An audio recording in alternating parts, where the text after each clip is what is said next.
우리에게 주신 말씀은 요한복음 19장 14절에서 22절까지의 말씀입니다.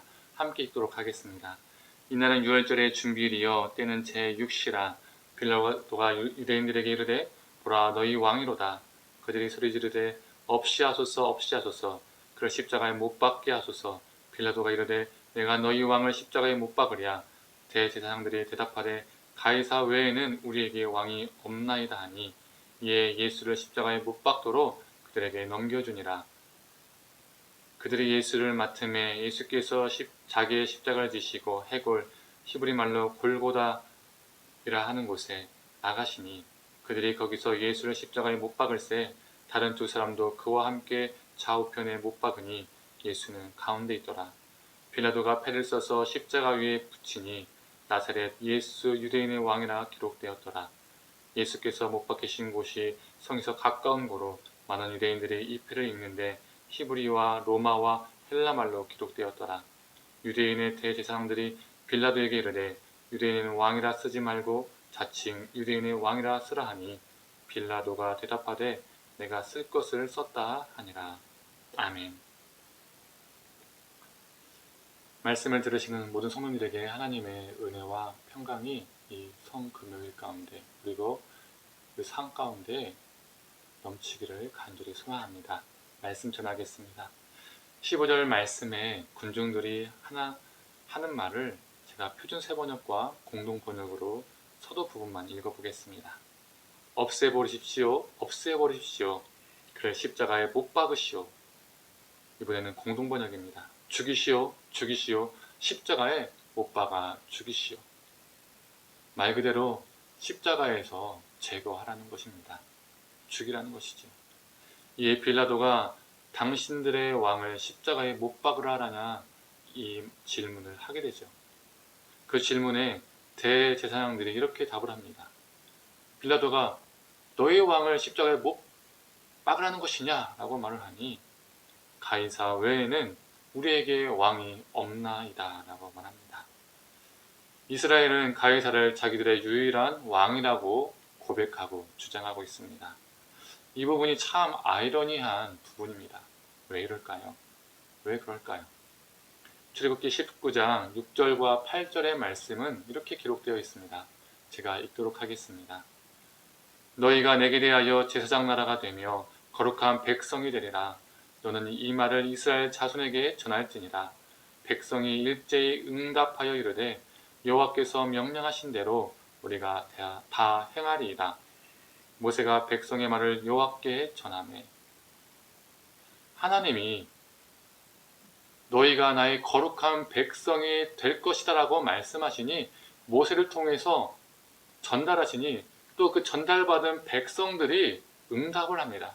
그 응답은 우리가 주님의 말씀대로 하겠습니다 라고 고백하는 것이죠. 즉 우리가 주님의 거룩한 백성이 되겠습니다 라고 말하는 겁니다. 그래서 이 출애굽기 19장 말씀을 신의 산 언약이라고 말하고 있죠. 즉 신의 산 언약에 따라서 하나님은 이스라엘의 왕이 되시고 이스라엘은 하나님의 백성이 된 것입니다. 그러므로 이스라엘에게는 하나님 외에 왕은 있을 수 없습니다. 그런데 우리 성경을 보면 구약을 보면 북이스라엘 왕도 있고 남유다의 왕도 있었습니다. 그러나 이 북이스라엘 왕도 남유다의 왕도 하나님의 밑에 있는 섭정왕과 같은 것이죠. 그래서 성경은 그 왕들, 북이스라엘 왕들과 남유다의 왕들의 행적을 평가할 때 그들의 업적으로 평가하지 않습니다. 다른 나라의 역사책에서는 그 왕의 행적은 무엇으로 평가하냐면 그 왕의 업적으로 평가합니다. 그러나 성경은 그렇지 않다는 거죠. 성경은 그 왕들의 행적을 평가할 때 하나님의 기준으로 그가 악했는지 선했는지 그 왕이 하나님의 말씀으로 살았는지 살지 않았는지를 그것으로 평가한다는 겁니다. 이처럼 이스라엘에게는 하나님 외에 진짜 참 왕이 있을 수 없습니다. 그런데 그들 스스로 하나님의 백성이 아니라고 지금 말하고 있습니다. 가이사가 자신의 유일한 왕이라고 고백하고 있는 것이죠. 그것도 그냥 고백하고 있는 것이 아니라 하나님의 백성이라고 자부하고 있는 그들이 하나님이 보내신 하나님의 아들이신 예수 그리스도를 배격하면서 십자가에 못 박혀 죽이기 위해서 자신들은 하나님의 백성이 아닌 가이사의 백성임을 고백하고 외치고 있는 상황이, 그런 꼴이 된 것이죠.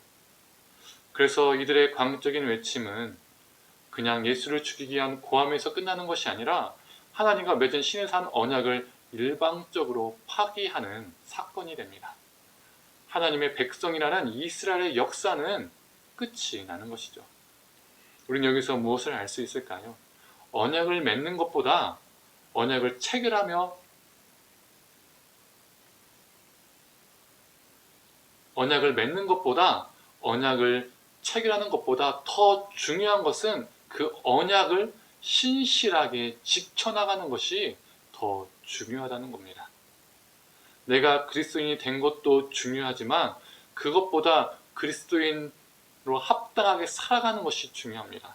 내가 목사 안수직에서 목사직을 받은 것보다 내가 목사답게 살아가는 것이 중요합니다. 내가 집사, 권사, 장로라는 임직을 받는 것보다 성도답게 살아가는 것이 더 중요합니다. 내가 혼인신고를 한 것보다, 내가 결혼식이라는 예식을 치른 것보다 가정을 건강하게 꾸려나가는 것이, 돌보는 것이 더 중요합니다. 내가 부모가 된 것보다 부모로서 자녀들을 바르게 키우고 자녀들에게 모범이 되어서 바른 신앙의 가치관을 심어주는 것이 더 중요합니다. 무엇인가 행사나 의식을 통해서 되어진 것, 무엇인가를 법적으로 체결한 것, 이것이 중요한 것이 아니라 뭐뭐뭐답게 살아가는 것, 이것이 더 중요하며 그게 더 힘듭니다. 그래서 많은 사람들이 이것을 외면하죠. 더 중요하지만 그 중요하기 때문에 더 힘들고 힘들기 때문에 외면한다는 것입니다. 그래서 더 쉽게 가는 법을 선택하지요. 신앙생활을 해도 더 쉽게 가면서 거룩하게 보이는 것을, 동시에 누릴 것은 다 누릴 수 있는 것을 선택하게 되는 겁니다. 하나님과 언약을 맺어서 선민이라는 자아도취에 빠져서 정작 신의 산 언약을 신실하게 지키지 못한 이스라엘의 모습을 보면서 나의 신앙 연륜, 나의 직분, 나의 경험, 나의 스펙, 나의 사회적인 위치, 배경에 도취되어 사는 것은 아닌지 우리도 우리 자신을 점검하고 돌아봐야 합니다. 우리에게 가장 중요한 것은 하나님의 말씀을 붙잡고 신실하게 하루하루 살아가는 것입니다. 오늘 하루도 그렇게 살아가는 저와 우리 성도님 되기를 간절히 원합니다. 16절부터는 예수님이 결국 십자가에 못 박히신 사건을 그리고 있습니다. 이 못 박힌 날은 14절에서 말해주고 있죠. 유월절 준비일입니다. 유월절은 이스라엘에게 무슨 날이었죠? 하나님이 애굽으로부터 구원을 베푸신 날, 문설주에 양의 피를 바르고 피를 바른 집에는 죽음이 엄습하지 않는, 즉 죽음에서 그들을 건져내시는 역사가 있었던 것을 기념하는 날이 유월절이었죠. 이스라엘은 대대로 이 날을 기념했었습니다. 그런데 유월절 준비날, 즉 유월절 전날에 이 이스라엘 민족들이 행했던 것이 있었습니다. 그것이 무엇일까요? 이 유월절 준비날에는 유월절 저녁 만찬을 위해서 유월절 양을 도살했었습니다.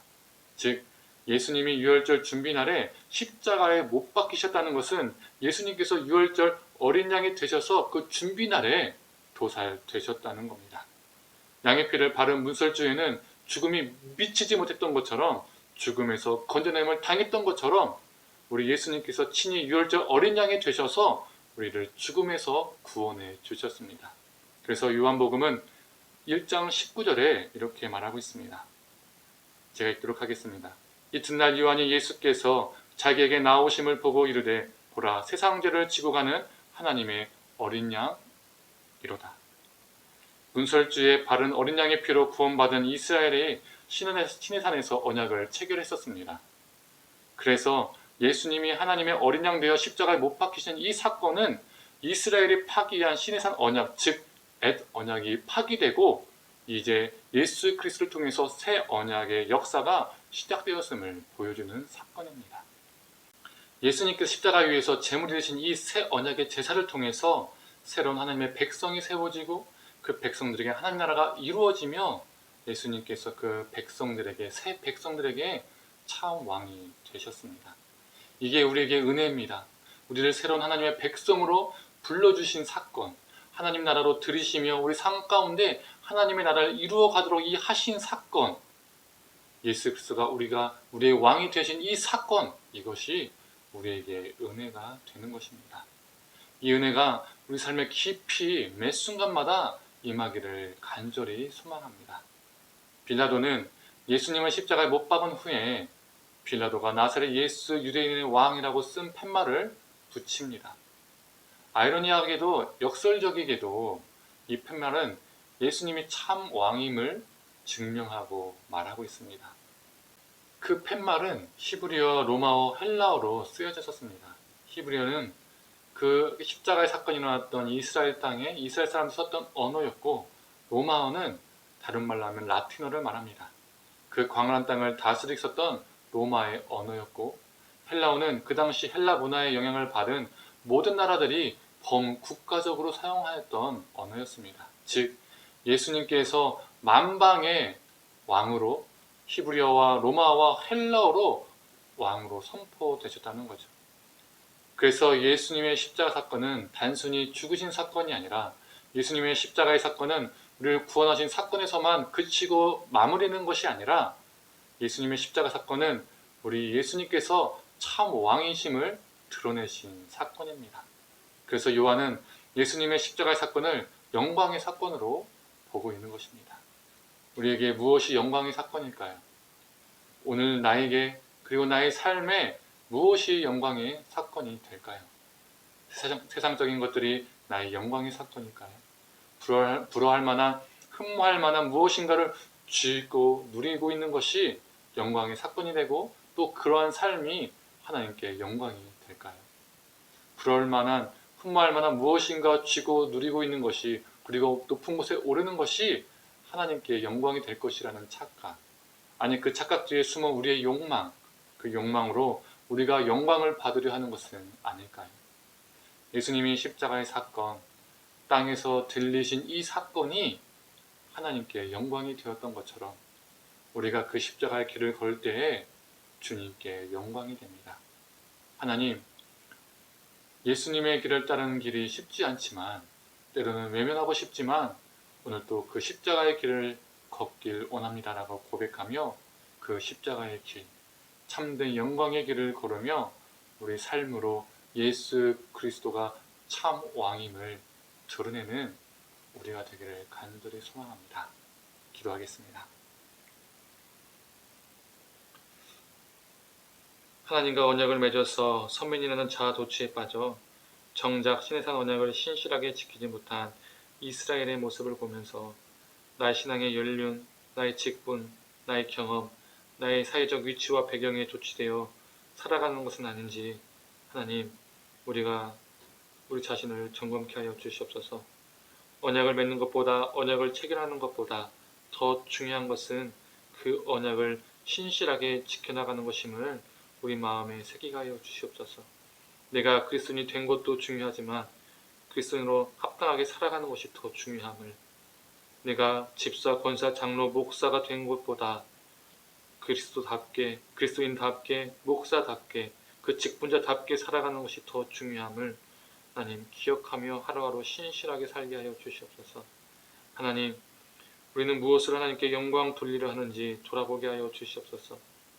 하나님께 영광 돌린다는 그 명목 아래에, 그 명목 속에는 우리가 누리려는 영광은 없는지, 그것이 나의 영광은 아닌지 돌아보게 하여 주시옵소서.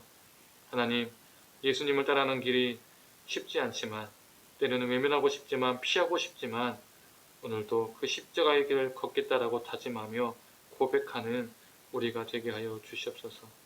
십자가의 길, 참된 영광의 길을 걸으며 우리 삶으로 예수 그리스도가 참 왕이심을 우리가 드러내고 선포하는 존재가 되게 하여 주시옵소서. 성금요일인 오늘도, 그리고 우리 평생의 삶도 그러한 삶 되게 하여 주시옵소서. 모든 걸 감사드리며 사랑에 많으신 예수님의 이름으로 기도드립니다.